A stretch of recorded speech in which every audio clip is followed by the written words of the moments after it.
I mean, to be fair, we're overcrowded. I think we need to lower the rules a wee bit when it comes to murdering each other, because we're all angry enough and it will save the planet. It's environmentally friendly in a way. Therapeutic as fuck.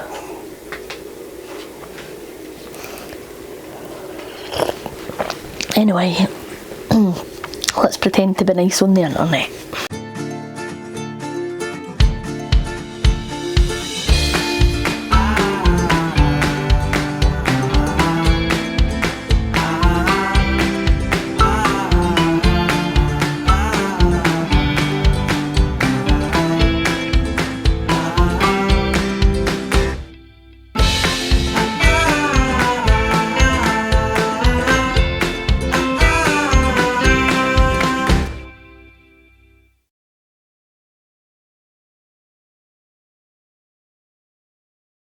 Hi and welcome to Booktube with Simon and Amy. This is going to be my recent reads. So one of the books that I read recently was Nosferatu by Joe Hill. I read this in March and I thoroughly enjoyed it. This was the first ever Joe Hill I've read. I know he's like super popular and he's had like graphic novel adaptations, movie adaptations, TV adaptations, his novels, but I've never read for him. I've had a couple of his books on my shelf for quite a while.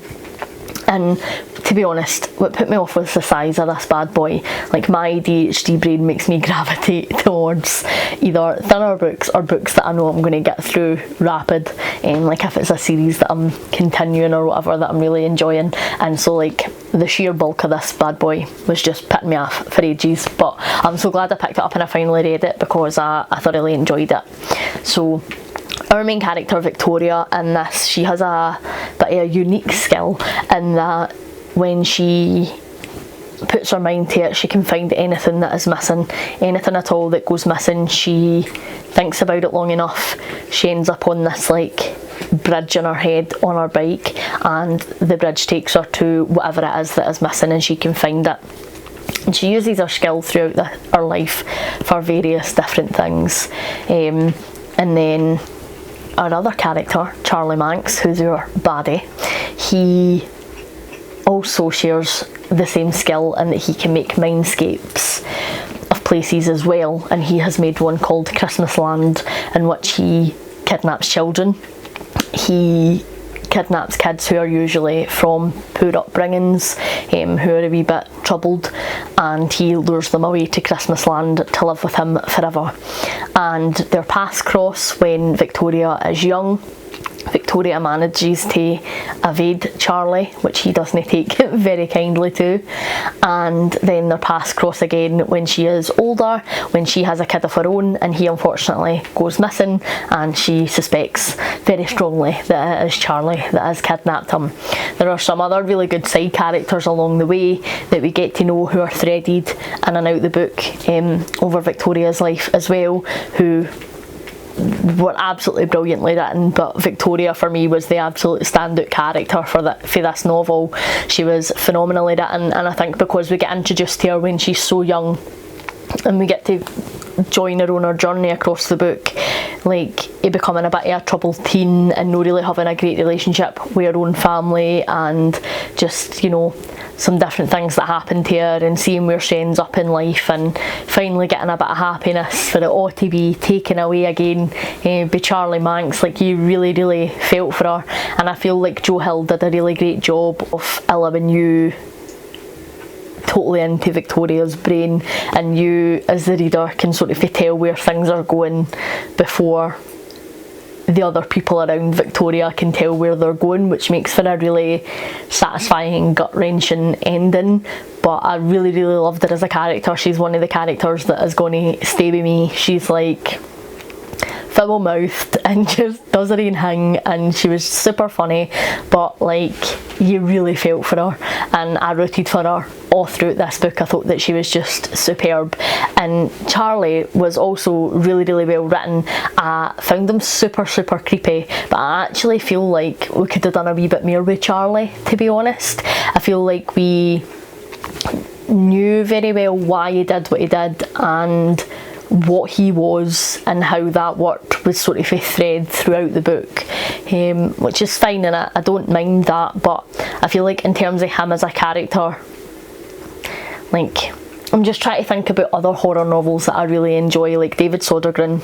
He always writes his baddies and his monsters and his books impeccably, and like you always end up feeling for them a bit, like, or like you maybe don't feel for them and you maybe don't root for them, but like you know them really, really well.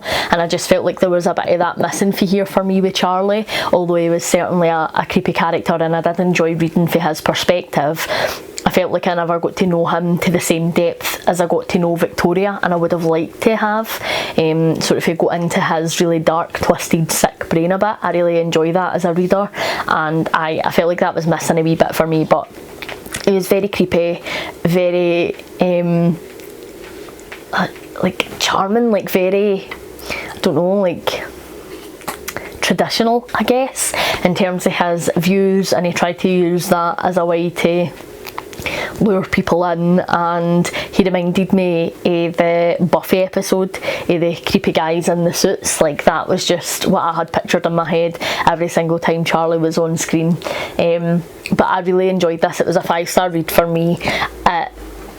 As long, don't get me wrong, and I think there's some of it that doesn't necessarily need to be in there, but the story, the characters and the payoff at the ending was absolutely fantastic. I really enjoyed it, so I'd recommend. Next up, I read Sons of Destiny by Darren Shan. This is the last book, the 12th book in the Vampire's Assistant series. I've been working my way through that series over the past couple of years, and I was aiming to have this finished last year and I just didn't manage to get round to it, so I made a point of finishing it this year.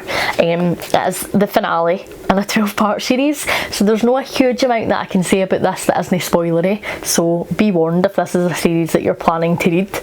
I'm about to spoil the ending and it's maybe not something that you want to watch. So in this series we have seen Darren face off against loads of different people and loads of different monsters and baddies, and have to go through different trials and deal with the politics of the vampire world.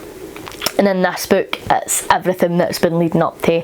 It's him facing off against his ex-best friend Steve, who has become Lord of the Vampanese, and it's basically a Darren or Steve situation. Whoever wins will go on to be the greatest evil that the world has ever known, and basically if it's Darren, there's a chance that they can pull him back and save the world, and if it's Steve, we're all completely gubbed.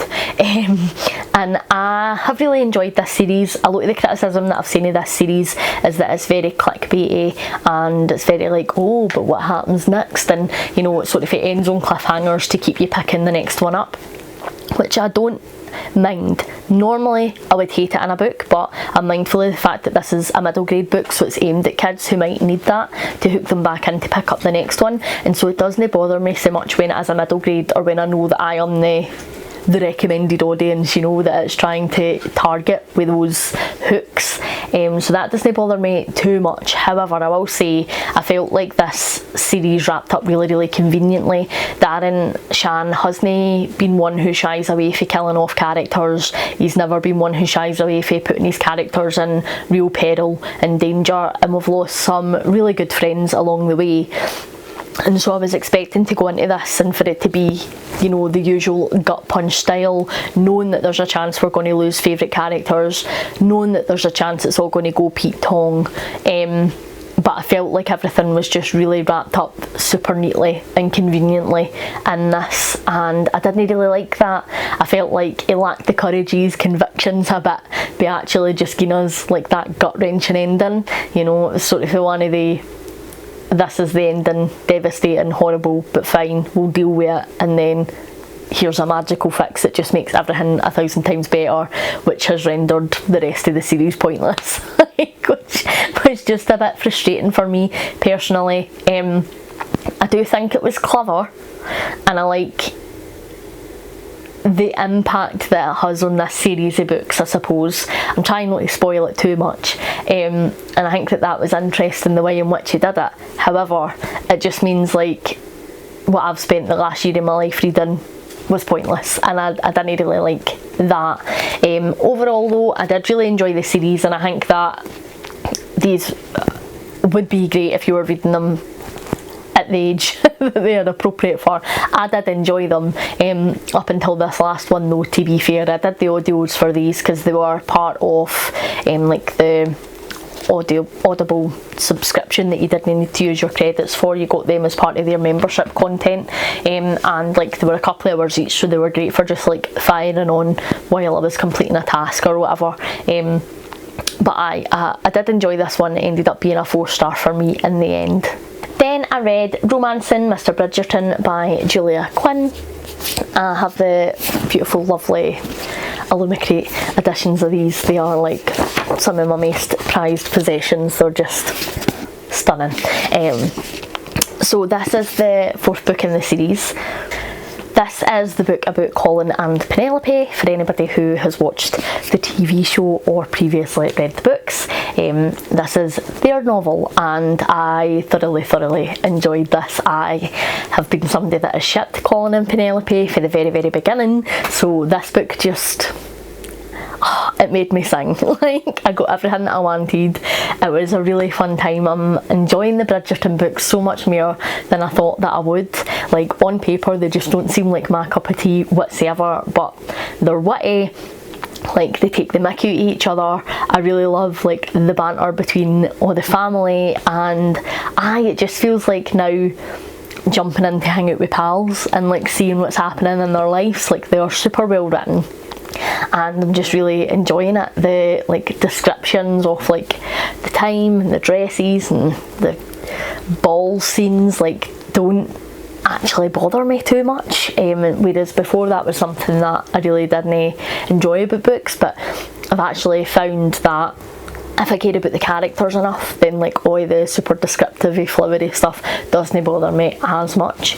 And I definitely care about the characters in these books. I thoroughly enjoyed this. Again, we're talking about a lot of series that I have been reading at the minute, and this is the 4th one in a series, so I feel like I can't say too much without giving away massive spoilers, and I'm trying to be better at that this time round on BookTube, because I feel like I'm terrible for just like, and then here's everything that happens. And why would you want to read a book if you already know what happens? But when I get so excited about it, I just need you to know why I'm excited. And so I'm like, let me tell you everything. But I thoroughly enjoyed this book. I was swooning at points, like Colin, the way he has Penelope's back, just like is amazing. I love how much he stands up for her. Like, it's really the two of them against the world, and he doesn't let anybody say a bad word about her. Like, he just has her back 100%, you know. And even if he thinks like maybe she hasn't handled things the right way or whatever, he has her back in public and then will say, here, by the way, here's the script, and like, he's just amazing. I thoroughly love him. He isn't my favourite Bridgerton brother, but he is definitely up there, let me tell you. I rated this one a 5-star, and it's a series that I am definitely planning to continue. Next up, I was continuing another series that I have started, and so this is Bake, Borrow and Steal and Do Not Disturb by Ellie Alexander. This is the 14th and 15th book in the Bake Shop Mystery series. I'm not going to talk about these books specifically again because we're quite late on in a series, but I will give you a wee bit of an overview of the Bake Shop Mystery series in case you haven't been following me over on BookTube with Amy and you have never heard of this series before. So I picked the first book in this series up on a whim. I actually did a series called Try That Trope, and I was looking specifically at cosy mysteries that were set in bakeries, and so the first book in this series was called Meet Your Baker. Now, our main character is Juliet, and she lives in Ashland, Oregon. She owns a bake shop called Tort with her mum. She's been away for a good number of years touring on cruise ships where she was with her husband Carlos. Her and Carlos have had quite the disagreement. They're on the outs. She's considering divorce, and so she moves back home to be with her mum and just find her feet a wee bit. I was going to say like be on solid ground, but that's a wee bit too punny for me. That's mere how Simon reviews books. But she finds herself back in Ashland, you know, living with her mum, helping out at the bake shop, and she realises that the bake shop has been struggling a bit, and she decides that she's going to stay. She's going to help her mum get the finances of the bake shop sorted, and obviously it's a cosy mystery, so she finds herself embroiled in murder also. We get to meet quite a host of other characters who live in and around the town, and we get to meet her old love interest, who is the deputy sheriff. We get to meet the sheriff of the town, who is her sort of stepdad, and we get to meet her best friend Lance, who is the artistic director over at the Oregon Shakespeare Company. And he is just an absolutely phenomenal character. You'll be killing yourself laughing every time he is on page. He is super flamboyant, he's like so catty, so witty, so funny, he's brilliant. But you also get to meet her team at the bake shop, who at the start of the series are all sort of wee teens working their first jobs, and you get to know them really well and sort of watch them grow as the series goes on. You know, where I am in the series at the minute, they're like talking about, you know, what they want to do and pursuing their careers, whether it's academically or whether it's, you know, in the food industry or however that looks for them. And it's really lovely to see them come on so much, and you get to know their stories more over the course of the series of the books. And I just really enjoy it. I really love the setting. There's loads of like cooking described throughout it, because we're in the bake shop, and there's actually a real amount of good tips as well, like around how to make different things or do different things, because Juliet is like super passionate about her food, and her ex-husband Carlos is also a chef, and he's in the series quite a bit, and he's like super passionate as well, so you actually pick up some really good tips as the series goes on. There's lots of Shakespeare references as well, because they have the big Shakespeare festival in Ashland, Oregon every year, and so there's loads of that threaded throughout this, and I love that. I'm a huge Shakespeare geek, so that really calls to me. And then also just like the cosy vibes of the town and the community people that you get to meet in this series is fantastic. Like, there is no character in this series that is underserved, and I think that some cosy mysteries can focus too much on like your main characters and know enough on your side characters that it doesn't have that true cosy feel. This definitely does. Like, every time somebody is on page, they are fully fleshed out real people that you would imagine meeting in this town. And then another interesting feature of these books, which I think is just really cool, as somebody who loves to cook, and like food is my love language, so like if I've cooked for you, then like I love you, I care about you. At the end of these books there's always recipes as well for different things that Juliet has made throughout the book. There's always like a couple of them. They're no dessert recipes. Sometimes she'll put in recipes of things that she's made that are like savoury. They do like dinners and stuff as well. There we go. There's like sweet potato, chilli and hash in here as well. And so like I just really love that wee extra touch. Like, you could read this book and then like make something from it. I did that the first time that I reviewed it. I made cookies from it, which by the way were absolutely insane. It's up there with one of my favourite cookie recipes I've ever made. They were fantastic. I haven't made anything else as I've been going through them. Oh no, I think I did. I think I made our strawberry danishes at one point as well, because they were so wonderfully described that it just put me in the mood for them. But the recipes are there, and I just think that that's such an interesting and unique touch to a book. I couldn't recommend this series high enough. They really deal with some hard hitting issues as well. You know, we deal with rape and sexual assault, we deal with homelessness, we deal with addiction issues, we deal with you know, racism and homophobia, and like we deal with some heavy political stuff, but done in a way that it's no preachy, it's no trying to shove views down your throat, but it's just saying, here, like, this is our community of people and we don't really tolerate XYZ. And I think it's always done fantastically. Her writing very much reminds me of like Charlene Harris style when it comes to the political commentary, because it's always very in there and it's very prevalent through the plot points, you know, what she's trying to get at. But if you don't have the same view, or you didn't really read books wanting to be hit with politics, you read for a bit of escapism, there's still other elements in this that are the focus, and so you could definitely read it without taking any of the political stuff away from it. But like, I am a political geek, and I'm really passionate about my political views, so I will never disregard that in a book. It's always a positive for me. But Charlene Harris on steroids is what I would say. Like, these are super cosy, super comforting, and just absolutely excellent. These were both 5-star reads for me. I couldn't recommend this series enough. Even if you aren't a cosy mystery reader, like I was not a cosy mystery reader, these have got me hooked. Like, I really love that as a genre now, and it was all thanks to this series and Charlene Harris that got me into my cosy mysteries. But if you just like books that have food themes, Shakespeare themes, highly recommend. Then last up, I read I Have Some Questions For You by Rebecca Mackay. This was our book club pick actually, with Fiction Addiction Book Club that I run with Ange over at Angie's Book Chatter, who's currently on a hiatus, but I'll link her Discord below in case it's something that you want to come along and join.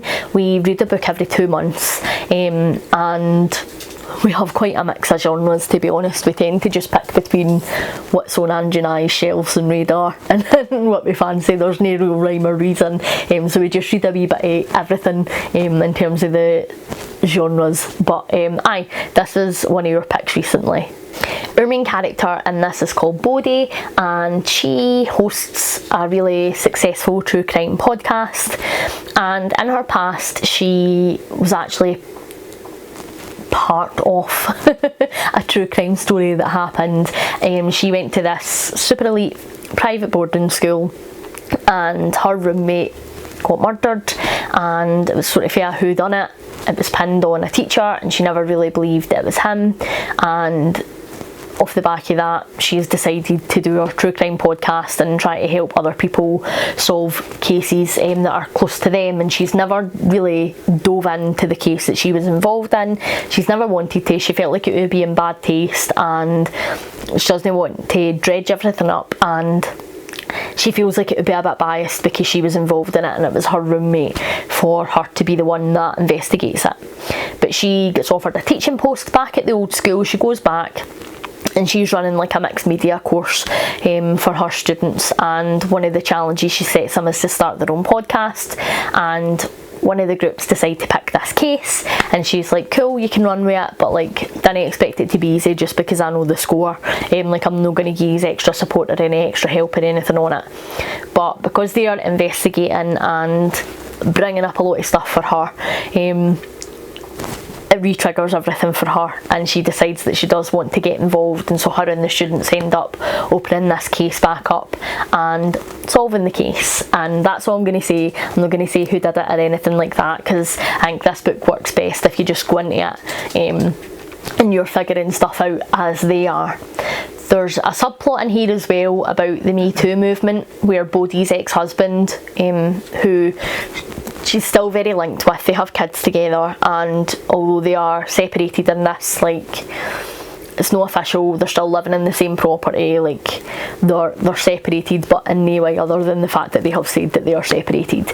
And he gets Me Too'd, and so we have this really interesting parallel where she needs to deal with these accusations against a man she's loved for a really long time, and she doesn't believe them. She's like, not absolute garbage, at the same time as she's trying to balance, you know, people no dismissing what happened to her teenage roommate in terms of potential sexual assault based on the fact that she's promiscuous. And so like, it just creates this really interesting balance for Bodhi as a character, as to like, you're believing all women and you believe that all women should be believed, or you don't. Like, you can't pick your instances, and that was a really interesting thing to see her go through.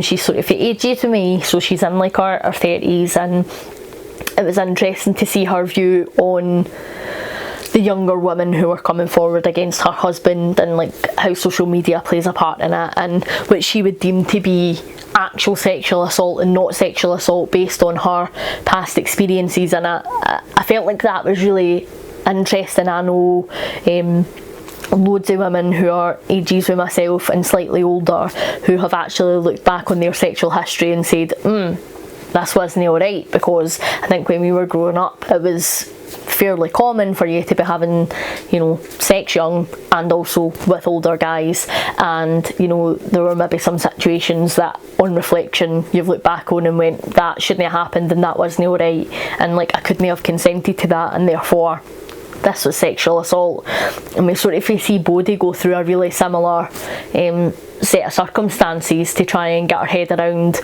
you know, what has or hasn't happened with her husband. And I thought that was a really interesting parallel to what she was dealing with here. I thoroughly enjoyed this book. I thought that Bodhi was a really interesting character. She wasn't always likeable, she didn't always make the right choices, and sometimes she was downright annoying, but I think that she was really flawed. I think that she was dealt a bit of a shitty hand, and she was trying to do the best that she could without, you know, getting professional help. But I thoroughly enjoyed this book. I thought that the social commentary was really interesting. I liked the two storylines in it. I liked all the podcasty references. I don't listen to podcasts. If I'm listening to something that's an audiobook or my music, I don't do podcasts. But for some reason, I really love the podcast trope in a book. I don't know why. I find it really fascinating.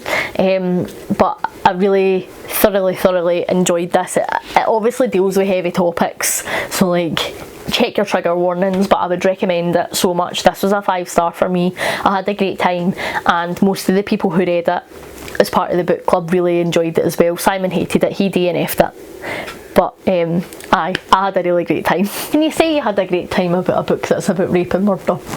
Don't know why not. I enjoy the movies.